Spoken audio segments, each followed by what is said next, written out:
Bloomberg Audio Studios. Podcasts, radio, news. We inherited a complete mess at the election. Almost everything was broken, the economy, public services, you name it. Which is why you raised taxes. And we had to take difficult but right decisions in the budget. And that, if you like, was year one of this Labour government, which was clear up the mess, take the difficult but necessary decisions.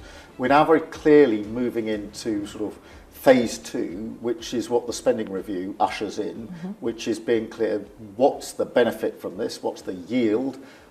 So that was the Prime Minister, Keir Starmer, there defending the Nondom tax policy changes in his exclusive interview with Bloomberg's Michelle Hussain just last week. He says that the government now wants to look at the yield. Is the new tax regime making the government money? Hello, you're listening to Bloomberg UK Politics. I'm Caroline Hepker. And I'm Yuan. Welcome to the programme. According to the Office of Budget Responsibility, those changes should net the Chancellor almost £34 billion over the next 5 years. But it's one part of those tax changes that is causing a lot of controversy. And that's the decision to immediately impose 40% inheritance tax on all overseas assets of those non-domiciled residents. Well, we've reported on many of the wealthiest people leaving the UK. Data compiled by Companies House that Bloomberg looked at closely found evidence of an exodus of more than 4,400 directors of UK businesses since last July when Labour came to power, and that accelerated once the non-doms tax changes had been implemented. One of the architects of the policy, though, now says that it was a mistake. Arun Advani is director of the Independent Centre for the Analysis of Taxation. He says that actually a gradual approach would have stopped many of those super rich from leaving Britain. Well, Arun Advani's with us on the show today. Arun, now you were quite involved with the design of all of this, weren't you? You put forward these proposals some time ago. They haven't suddenly been cooked up in a short space of time. What did you originally suggest to the government with these non-dom proposals? So we did the original analysis of the non-dom regime, looking at the reform that George Osborne implemented back in 2017 to understand how mobile were non-doms in response to changes in taxation. That's important because that's always been the justification for why the regime should stay in place. Originally, the regime was a tax break that was given actually effectively by accident, in the sense that it was created for a colonial reason. Back in 1799, we had this thing called the remittance basis that was on the idea that, if I have a sugar plantation somewhere in the Caribbean, I might make some money from it. But until the money comes on shore in the UK, I can't spend it. I didn't have MasterCard. I didn't have Visa. And fast forward 225 years, this regime was still in place. But it wasn't having the same effect. Whereas before, it was a deferral of taxation until the money came on shore. Now this has become a complete exemption.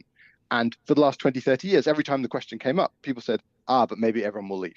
So the 2017 reform was really interesting because it gave us a chance to say, for people who'd been here more than 15 years, they lost access to the regime. What was the impact of that? What we saw is that some people did leave. So typically for people who'd been in the UK more than 15 years, before the reform, about 5% of them left every year. So 4 to 5%. That's pretty high as a migration rate, but it is just that's the background. There was a jump when that reform took place in that first year from about 5% to about 10%. And then after that, it actually went down for a couple of years. And so the first thing is, people do respond to taxes. That's the first thing to know. The second thing is some of that response is people who were thinking of leaving anyway, bringing forward that decision, moving a bit earlier than they would have otherwise, because they were going to leave it some year, and this just made them sit down and concentrate on it. And the third thing to say is that specifically now, then fast forwarding that into what happened in the most recent reform, we said, given what we've seen in the past, given also what we know about migration for shorter stayers, because the question is, should you reduce the length of that regime?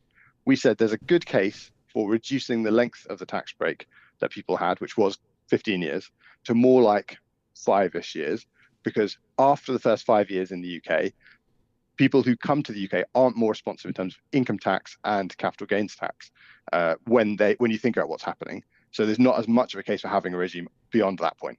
So that's kind of the background to what we had said looking at this area. The thing that, just one other thing to add then, is the thing that's become controversial, as you said in this first bit, is what's the impact of inheritance tax reform? That wasn't part of a reform that we'd suggested. That wasn't part of any of the work that we had done. And so the question is, how should we think about inheritance tax reform as part of this wider piece? So hang on a second. The issue around this, and I wonder what your view is then.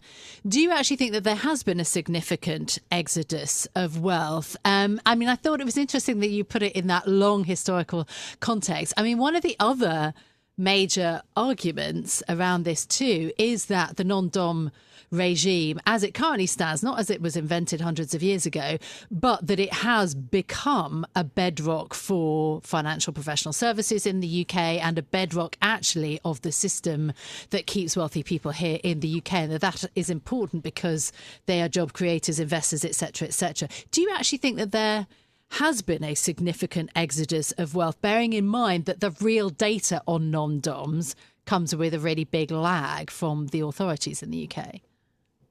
Yeah, that's exactly the point. I mean, the only way to really know what's happening to non-doms is to use the tax data, because the tax data is the only place where you find out who is a non-dom, right? That's literally the only place where you can find out. And so there have been these studies that have been going around using LinkedIn or something, and that's just not a good way to learn anything. I know the Bloomberg work that was looking at companies' house data, and that was interesting to look at the movement of wealthy people. But actually, what's really important to remember, the non-dom regime specifically, the historic non-dom regime, gave a tax break, and even the new regime gives a tax break for investments that people make as long as they invest anywhere except the UK. Like literally anywhere but the UK, you get a tax break. If you invest in the UK, there's no tax break. So these people who own companies in the UK, who you're seeing in that data, that's really interesting to know about how some wealthy people might be responding. But like almost certainly, those are not the non-doms, because if they were non-doms, they wouldn't be choosing to invest directly in a UK company, because by doing that, they were already exposed to tax, and there hasn't been a change in their tax status. Like their UK investments were already taxable, and they're still just as taxable. So that's why non-doms tend not to invest in the UK. But the change in the regime won't have changed anything for them on that basis, because they were always taxable on those investments. So it's interesting to look at, but it's not helping us learn about non. Just on the issue of the inheritance tax, that's probably going to raise about £500 million a year. Pretty small beer, isn't it? Do you think that was a mistake?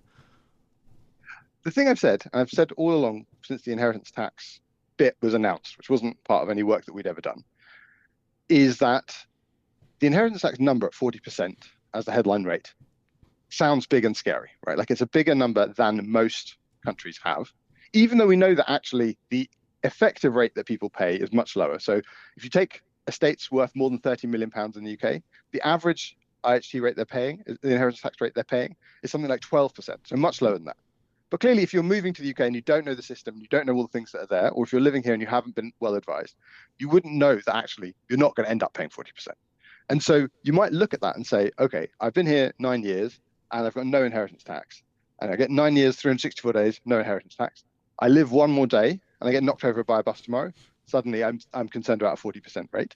That big jump from zero up for 9 years, 364 days to 40% with one more day, that doesn't seem like a good way to design a system. That's like such a big salient jump in people's minds that they will inevitably sit down and have that conversation, think about, should I stay, should I go, in a way that small changes have that effect. So that isn't to say that we shouldn't have inheritance tax for people who've come from abroad. The idea would just be that if you're going to have it, you have to sort of step people into it, right? You have to make it more gradual. So after 10 years, you could then say, okay, now you have say a 4% rate.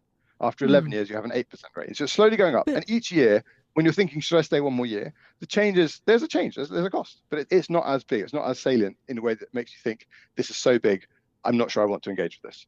Aaron, the bottom line around the non-dom issue, though, is always the calculation around whether it's going to end up bringing in more money than previously or not, whether it's going to help the government in its mission or not. And that's the really difficult thing, isn't it? When you're talking actually about a very few number of people who've got, outsized wealth, that might not be the case. And again, Bloomberg looking at this, there is a concern actually that maybe we are getting close to the tipping point where this policy around non-doms is going to end up costing the Labour government money rather than filling the coffers. And, that would be pretty terrible in terms of an outcome.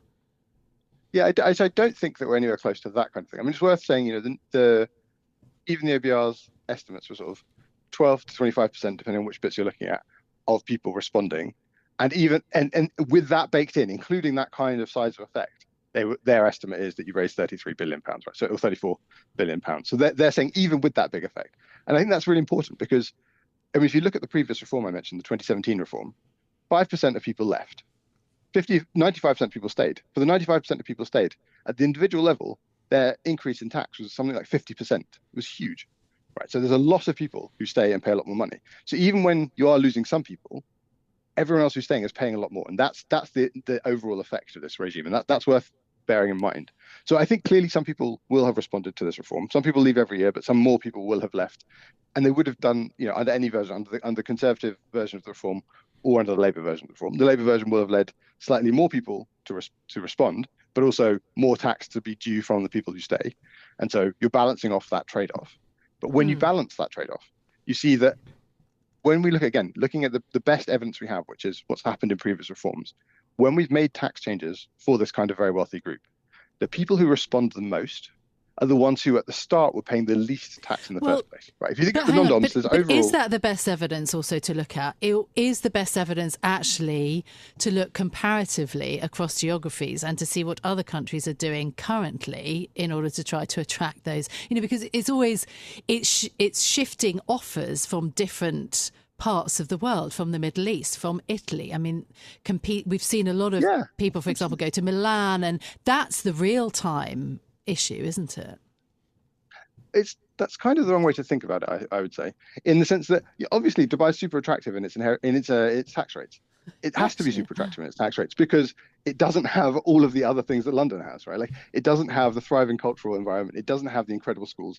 It doesn't have the hugely amazing booming job market that we have. Even with things being a problem, it is still the case that London pays pretty well this side of the Atlantic. The US is a different matter, but the US has its own problems right now. And so in a sense, the reason that Dubai offers that kind of rate is because it needs to do something to attract people because it doesn't have something like London already.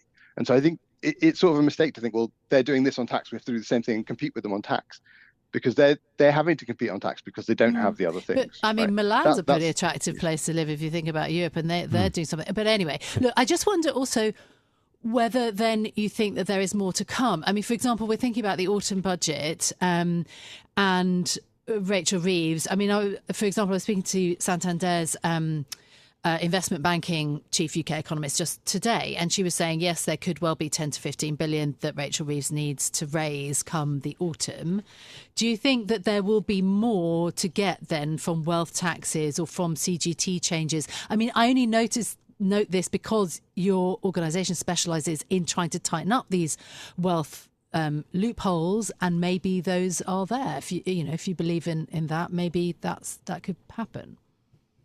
I mean, if you're going to make changes in the autumn, I think some of the ones you should make are actually in the other direction, right? So the Nondom regime has just been reformed for this sort of new arrivals regime, but actually it's still left in place. This craziness, the tax break you get is only for investing abroad.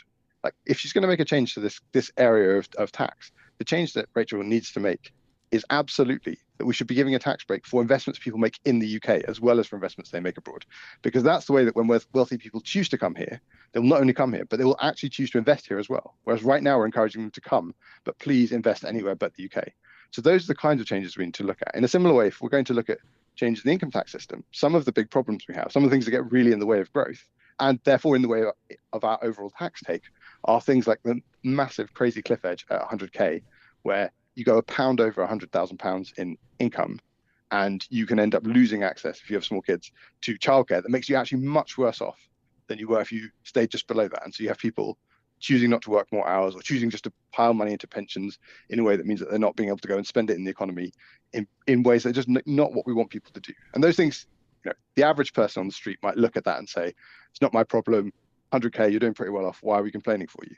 But actually, those people spending, those people choosing to work more and go further up the ladder so that they're going to be earning even more in the future, those people paying tax is actually really important for the overall economy.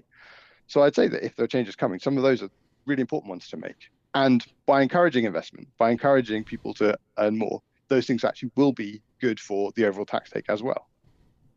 Arun, really nice to get your thoughts. Arun Advani, Director of the Independent Centre for the Analysis of Taxation. Arun, just highlighting some of the multitudinous problems with the design of our tax system, which perhaps Rachel Reeves isn't even thinking about at the moment, as she tries to think about how she's going to get enough money as we go through the rest of this year. But interesting Bloomberg analysis as well on the number of non-doms leaving the country. We think are leaving the country, but I don't think we quite yet know the actual outturn, do we? We don't, but there's other evidence. I mean, if you look at the property market in London, you've seen very high-end homes see an absolute nosedive in terms of the number of exchanges of those properties and those property sales. So there's evidence elsewhere. I mean, also, we didn't even get to the other end of the scale. What is a working person? Reform UK, when I was speaking to them in the last few months, they're sticking to that idea of no tax on 20,000 up to £20,000 of earnings. Anyway, didn't even get into whether or not that would net you more or less in terms of your tax take. But our thanks to Arun for being with us.